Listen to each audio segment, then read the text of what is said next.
So rectum cleansing కోసం మనం దీన్ని వాడతాం, ఓన్లీ రెక్టమ్. సో రెక్టమ్ క్లెన్జింగ్గా ఉందంటే మనం ఏమవుతుందంటే మన ఫేషియల్ కానీ మన ఏమంటారు స్కిన్ కానీ టోన్గా ఉంటుందండి.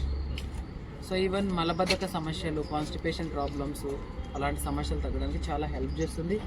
సో ఏం చేయాలంటే దీంట్లో నార్మల్ వాటర్ అంటే వితౌట్ సాల్ట్ లేకుండా నార్మల్ వాటర్ తీసుకోవాలి. నార్మల్ వాటరు కొంచెము చల్లగా ఉంటాయి, మరీ చల్లగా కాకుండా మరీ వేడిగా కాకుండా నార్మల్గా ల్యూక్ వామ్ వాటర్ తీసుకోవాలి. ఓకే, సో తీసుకున్న తర్వాత గోరువెచ్చని కూడా ఉండకూడదు, లిటిల్గా, మరీ చల్లగా ఉండకుండా. సో ఏం చేయాలంటే సో పెద్దది కావాలనుకుంటే పెద్దది, చిన్నది కావాలనుకుంటే చిన్నది దీనికి ఇన్సర్ట్ చేయాలి చిన్నపిల్లలకు. సో దీన్ని ఏం చేయాలంటే యానస్ రీజన్లో ఇన్సర్ట్ చేయాలి. యానస్లో ఇన్సర్ట్ చేసి ఇది పై వైపున ఉండాలి ఎప్పుడైనా కానీ, కింద ఉంటే రాదన్నట్టు, కొంచెం పైకి ఇంకా ఏదైనా మనకు మేకు లాంటిది ఉంటే ఇది పట్టుకోండి కదా. సో ఇలాగ పైన ఉంటుంది, ఇలా పట్టుకో. సో ఇది బస్తి క్రియకు సంబంధించింది. ఇలా ఇంకా కొంచెం డౌన్ చేయి.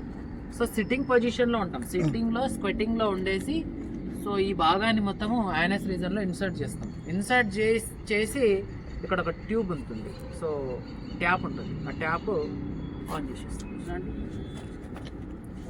సో ఆటోమేటిక్గా యానస్ అంటే మనకు రెక్టంలోకి వెళ్ళిపోతాయి. ఆటోమేటిక్గా రెక్టంలోకి వెళ్ళిపోయి ఏం చేస్తాయంటే అక్కడ ఉన్నటువంటి రెక్టమ్ని మొత్తం ఫిల్ చేస్తాయి.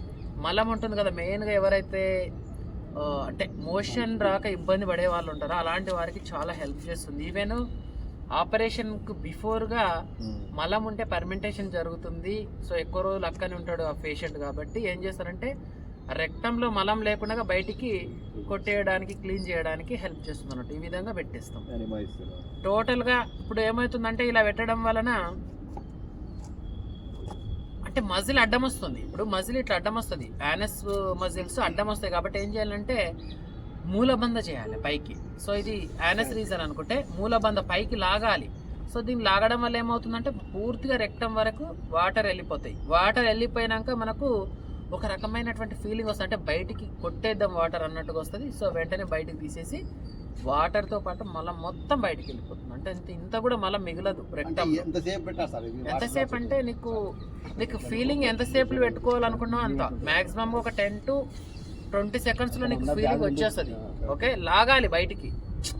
యానస్ రీజన్లో ఇలా పెట్టిన వెంటనే ఇక్కడ వరకు పోయిన తర్వాత బాగా యానస్ను పైకి మూలబంధ చేస్తే నీకు దాదాపుగా వాటర్ ఫుల్గా నీకు ఇంటెస్టైన్ వరకు మ్యాక్సిమంగా లార్జ్ స్మాల్ లాస్ట్లో ఏముంటుంది large intestine, large intestine colon ఆ ప్రాంతం వరకు వెళ్ళేసి వాటర్ మొత్తం ఏమొస్తుంటే అక్కడ ఉన్నటువంటి సో మలం మొత్తం బయటికి రావడానికి హెల్ప్ చేస్తుంది.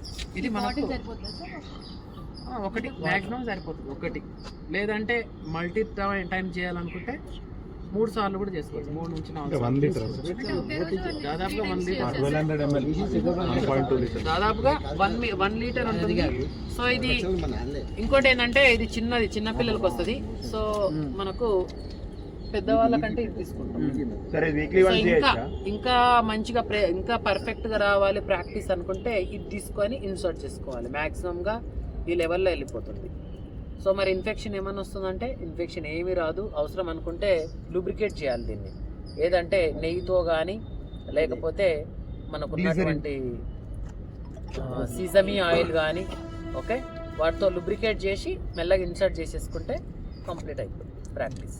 ఓకే, సో పూర్వకాలంలో ఏం చేసేటోళ్ళు అంటే మనకు బాంబూ స్టిక్ అని ఉంటుంది, బాంబూ స్టిక్ కానీ లేకపోతే మనకు బనానా స్టెమ్ కానీ దానికి సంబంధించింది వాడి మంచి వాటర్లో పారుతున్న సెలయేర్లో సో టోటల్గా క్లాత్స్ లేకుండా ఆ బాంబూ స్టిక్ను యానస్లో ఇన్సర్ట్ చేసుకొని అదే వాటర్లో పారుతున్నటువంటి స్వచ్ఛమైన నీటిలో లోపలికి లాగేవాళ్ళు అన్నట్టు. సో లోపలికి లాగి అది జలబస్తి, జలంలో చేస్తున్నారు కాబట్టి జలబస్తి. అక్కడ వాటర్ను సక్ చేసిన తర్వాత మళ్ళీ బయటికి వచ్చి ఎక్సేల్ చేస్తారు, అంటే బయటికి కొట్టేస్తారు బయటికి. అది స్థలబస్తి, అంటే బయటికి వాటర్ను కొట్టేయడం జరుగుతుంది. అది మనకు స్థలబస్తి, జలబస్తి అండ్ స్థలబస్తి. స్థలబస్తీలో ఎన్ని రోజులకు ఒకసారి చేస్తే better? Weekly once enough maximum.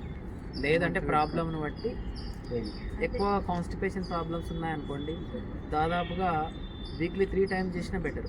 So motion రాలేదు అనుకున్నప్పుడు ఏం చేయాలంటే బస్తీ ద్వారా కూడా వెళ్ళిపోవచ్చు. కొంతమందికి మలం రాదు, గట్టిగా ఉంటుంది కొంతమందికి. సో ఏం చేయాలంటే వెంటనే ఇది పెట్టేసి కొంచెం అక్కడ వాటర్ ఇచ్చినట్లయితే ఏమవుతుందంటే వాటర్తో పాటు కొట్టేస్తుంది. సేమ్ మనకు శంఖ ప్రక్షాళన ఎలాగో ఇది కూడా అలాగే వస్తుంది. బట్ రెక్టం వరకు మాత్రమే క్లెన్సింగ్, టోటల్గా వెళ్ళదు. బట్ శంఖ ప్రక్షాళన నోటి నుంచి యానస్ రీజన్ వరకు శంఖ ప్రక్షాళన. బట్ ఇది ఓన్లీ రెక్టం క్లీన్గా ఉందనుకో మనకి ఏ సమస్యలు రావు. మెయిన్గా రెక్టమే. రెక్టం ఎంత చేయాలనుకుంటే చేయొచ్చు, యాజ్ యువర్ విష్. మార్నింగే చేయాలి, ఎంటీ స్టమక్లోనే చేయాలి. సో ఇంకోటి ఏంటంటే ఎవరు చేయకూడదు అనుకుంటే ఎనీ సర్జరీ ఉన్న వాళ్ళు చేయొద్దు. ఎనీ యానస్ రీజన్ సర్జరీ ఉన్న వాళ్ళు యూ షుడ్ అవాయిడ్ పైల్స్ ఉన్న వాళ్ళైనా నో ప్రాబ్లం. పెయిన్గా ఇన్ఫ్లమేషన్ ఉందనుకుంటే యూ షుడ్ అవాయిడ్. ఇన్ఫ్లమేషన్ ఉందంటే చేయొద్దు. పైల్స్ ఉన్న వారి కోసమే ఇది మ్యాక్సిమం. ఎందుకంటే వాళ్ళు మలం రాక ఇబ్బంది పడుతుంటారు, లూజ్ మోషన్ ఉండదు. సో లూజ్ మోషన్ కోసమే మనకి ఇది. ఇప్పుడు మనం ఎగ్జాంపుల్గా మనము ఏమంటాము, ఇవి ఒత్తుతాం కదా, ఏంటంటారు మురుకులు అంటాం కదా. గట్టి పిండి వేడితే కష్టం రావడం, అదే వాటర్ వచ్చి చూడండి ఈజీగా బయటికి వచ్చేస్తాయి. సేమ్ యాజ్ ఇట్ ఈస్గా మనం కూడా అంతే. వాటర్ దానికి మిక్స్ అయిందనుకో ఈజీగా బయటికి రావడానికి హెల్ప్ అవుతుంది. ఇది మనకి పొజిషన్ ఏంటి సార్? స్క్వెటింగ్ పొజిషన్. ఫస్ట్ ఇలాగా స్క్వెటింగ్ తీసుకుంటాం. స్క్వెటింగ్ తీసుకొని సో బ్యాక్వర్డ్ నుంచి అయినా ఇన్సర్ట్ చేయొచ్చు, ఇన్సైడ్ బ్యాక్వర్డ్ నుంచి అయినా తీసుకోండి. లేదంటే సో కొన్ని దగ్గరలో ఎలా ఉంటుందంటే మనకు పసీని ముద్ర ఉంటుంది. పసీని ముద్ర అంటే పడుకొని అంటే లయింగ్ డౌన్ పొజిషన్లో ఉంటాం, వెనుక బ్యాక్ సైడ్ పండుకుంటాం. ఈ 2 లెగ్స్ పైకి ఉంటాయి, మనకు మ్యాట్ అంటే సరిపోయేది. సో అంటే నా వీపు భాగము నేలపైన ఉంటుంది, 2 లెగ్స్ పైకి లేపుతాం. లైక్ మనకు ఉత్థాన పాదాసనం అని చెప్పినాం, 2 లెగ్స్ బట్ కొంచెం సైడ్కి ఉంటాయి 2 లెగ్స్. సో అదే పొజిషన్లో మనము డైరెక్ట్ యానస్ రీజన్లో ఇన్సర్ట్ చేస్తాం. ఇదైతే ఈజీ అవుతుంది. సో ఏం చేస్తామంటే వాటర్ని సక్ చేసుకుంటాం వెంటనే. సో మోషన్ రెడీగా ఉందంటే వెంటనే బాత్రూంలోకి వెళ్ళి బయటికి ఎలిమినేట్ చేస్తాం. అది కూడా మనకు హెల్ప్ అవుతుంది.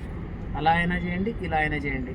సిట్టింగ్ పొజిషన్లో స్క్వెటింగ్ పొజిషన్లో కొంచెం ఇబ్బంది అవుతుంది.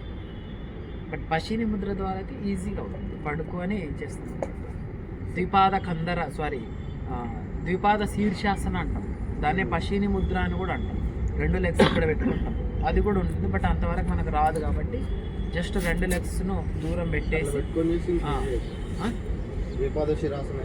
అట్లా చేయొచ్చు. కానీ అందరికి రాదు కదా, జస్ట్ లెగ్స్ పైకి పెట్టేసి మళ్ళీ ఇన్సర్ట్ చేసి ఇస్తాము. మరి ఇప్పుడు ఆ వాటర్ని ఎక్స్పెల్ చేయడానికి మళ్ళీ అప్పుడు ద్విపాద శిరాసన చేస్తాం. అలా కూడా ఉంటుంది. అంటే కంప్లీట్ అయిపోయిన తర్వాత, ప్రాక్టీస్ కంప్లీట్ అయిపోయిన తర్వాత ద్విపాద శిరాసన ద్వారా ఇంకా ఏమైనా వాటర్ మిగిలి ఉంటే వాటిని ఎలిమినేట్ చేయడానికి అలా చేస్తారు. మనకు అది ఆశ్రమంలో అయితేనే సెట్ అవుతుంది, ఈడ ఇంటి దగ్గర కష్టం. పర్సనల్ క్రియ కాబట్టి పిల్లలకి అంటే కాన్స్టిపేషన్ ఉందంటే మ్యాక్సిమంగా సో 8 years నుంచి కూడా చేయొచ్చు. 8 years నుంచి మ్యాక్సిమం. సరే, ఇది వేసిన తర్వాత ఒక ఎంతసేపటికి, ఒక 1/2 hour 1 hour తర్వాత వరకు ఏం చేయదు?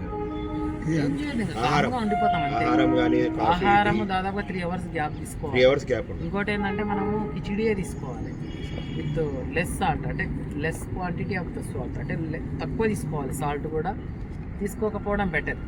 విత్ ఘీ, ఓకే, గీతో ఆహారం తీసుకుంటే బెటర్గా ఉంటుంది. బట్ కాన్స్టిపేషన్ మెయిన్గా మల సమస్యలు ఉన్న వాళ్ళకి చాలా హెల్ప్ అవుతుంది. సో మనకు ఏమంటారు స్థలబస్తీలో మనకు బుక్లో డిఫరెంట్గా ఇచ్చాడు. హఠయోగాలు ఏమి ఇచ్చాడు అంటే స్థలబస్తీలో వాతసార క్రియ అని ఉంటుంది మనకు. దాన్ని ప్లవిని ప్రాణాయామం కన్సిడర్గా చేసినాం.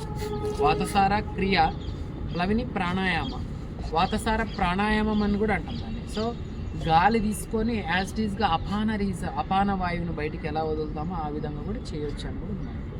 అంటే only through the air anus reason ద్వారా బయటికి ఎక్స్పెల్ చేయడం, అది కూడా మనకు స్థలబస్తిగా కన్సిడర్ చేయడం జరిగింది. జలంతో చేస్తే జలబస్తి, ఎయిర్తో బయటికి తీస్తే స్థలబస్తి. అలా 2 రకాలుగా ఉంటుంది. ఈ జలనిధి సూత్రనిధి పిల్లలతో చేయించచ్చా సార్? చేయం కాదు. 8 ఇయర్స్ ఉన్న 5 ఇయర్స్ దాటినంటే మ్యాక్సిమం చేయం కాదు. అప్పటి నుంచి చేస్తేనే వాళ్ళు మంచిగా ఉంటారు. సైనస్ మంచి క్లెన్జింగ్గా ఉంటుంది. వీక్లీ ట్వైస్ చేయొచ్చు, వీక్లీ వన్స్ చేయొచ్చు చేయాలనుకుంటే. రెగ్యులర్ చేయకండి. రెగ్యులర్ ఎవరు చేయాలి అంటే సీవియర్గా ప్రాబ్లం ఉన్న వాళ్ళు మాత్రమే చేయాలి. హెడేక్ వస్తుంది, చాలా ఇబ్బంది అనిపిస్తుంది, ఇన్ఫ్లమేషన్ అవుతుంది అనుకుంటే చేయాలి. అంతవరకు అసలు రెగ్యులర్గా చేయొద్దు. లేదు పర్ఫెక్షన్గా లేదు అనుకుంటే రెగ్యులర్ చేసుకొని పర్ఫెక్షన్ అయిన తర్వాత స్టాపింగ్. ఏదైనా కానీ క్రియ రెగ్యులర్గా అస్సలు చేయొద్దు. రెగ్యులర్గా చేస్తే ఏమవుతుందంటే ఎగ్జాస్ట్ అయ్యి బాడీ. ఎగ్జాంపుల్గా ఈరోజు వామన దౌతి చేసినావు, నువ్వు 3 అవర్స్ నుంచి 4 అవర్స్ రిలాక్స్డ్గా ఉండాలి, తినొద్దు. మళ్ళీ రేపు చేస్తావు, ఎల్లుండి చేస్తావు. ఈ విధంగా రెగ్యులర్గా చేయడం వల్ల ఏమవుతుందంటే వీక్ అయిపోతాడు మనిషి. ఒక పూట స్కిప్ అవుతుంది ఫుడ్. సో కాబట్టి వీక్లీ వన్స్ ఇనఫ్. వామన దోత అయినా కానీ, లేదంటే ట్వైస్ 2 వీక్లకు ఒకసారి. కఫదోషం ఉంది, హెడేక్ వస్తుంది, స్టమక్ అనీజీగా ఉంది అనుకుంటే మనము వామన దోతకి చేసుకోవచ్చు. మన బాడీ ఇంటిమేషన్ ఇస్తుంది. నాకైతే నా ఇంటిమేషన్ ఇస్తుంది బాడీ. హెడేక్ వచ్చిందంటే నేను డైరెక్ట్ సూత్రనే జల్నే చేసేస్తాను. కొంచెం ఇండైజెషన్గా ఉందంటే జల్నే వామన దోతి చేసేస్తాం. ఓకే, అలా వెళ్ళిపోతుంది. ఎంత అవుతుంది సార్ ఇది? నాకు తెలిసి 120 మీకు ఇక్కడ సర్జికల్ షాప్లో తీసుకొని అనుకోండి. 120, 150 ఉంటుంది మ్యాక్సిమం. కొంచెం మంచిగా క్వాలిటీ కావాలంటే 200 కూడా ఉంటుంది. ఇంకా క్వాలిటీ కావాలంటే 300 స్టీల్ వస్తుంది. స్టీల్ కూడా తీసుకోవచ్చు. ఓకే, అలా వెళ్ళిపోవచ్చు. మలబద్ధక రెక్టమ్ క్లెన్జింగ్ అంతే, ఓన్లీ రెక్టమ్. మనము ఇంకోటి మూలశోధన అని చెప్పినాం. మూలశోధన క్రియ చెప్పినాము. మూలశోధనలో కూడా సేమ్ యాజ్ ఇట్ ఈస్ ఇలాగే ఉంటుంది.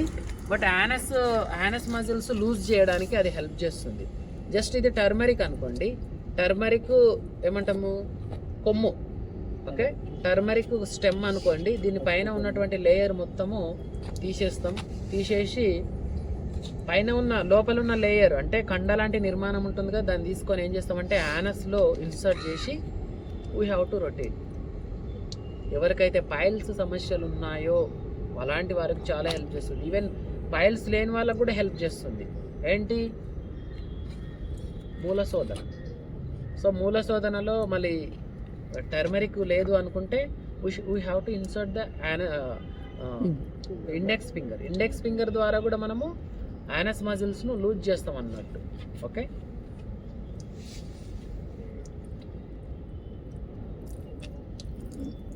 చూడండి వాటర్ ఇలా వస్తాయి. ఇంకా సార్ దానివల్ల చక్రాస్కి ఏమైనా బెనిఫిట్ ఉంటుందా? చక్రాస్కి ఏమి ఉండదు.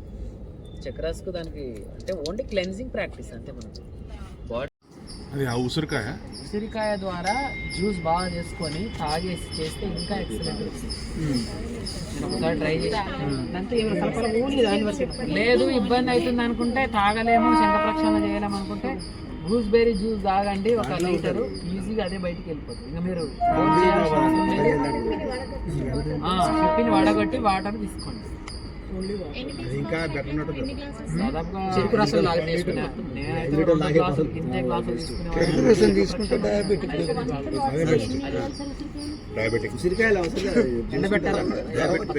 పచ్చివే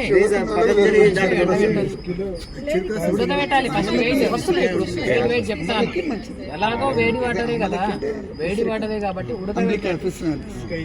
గూస్బెర్రీలు ఉడకబెట్టి లోపల ఉన్న గింజ మొత్తం తీసేసి మిగతా అది ఉంటుంది కదా పిప్పి, దాన్ని మళ్ళీ గ్రైండర్కి వేసి ఆ పిప్పిని మొత్తం పైన తీసేసి మిగతా జ్యూస్ మాత్రమే అందులో కలుపుకోండి. ఒక 2 లీటర్స్ రెడీగా పెట్టుకొని తాగండి. తాగి చేయండి, ఇంకా ఎక్సలెంట్ వస్తుంది.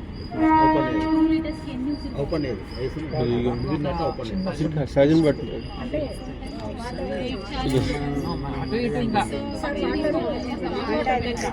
ఏం కాదు, ఎక్కువైనా ఏం కాదు, తక్కువైనా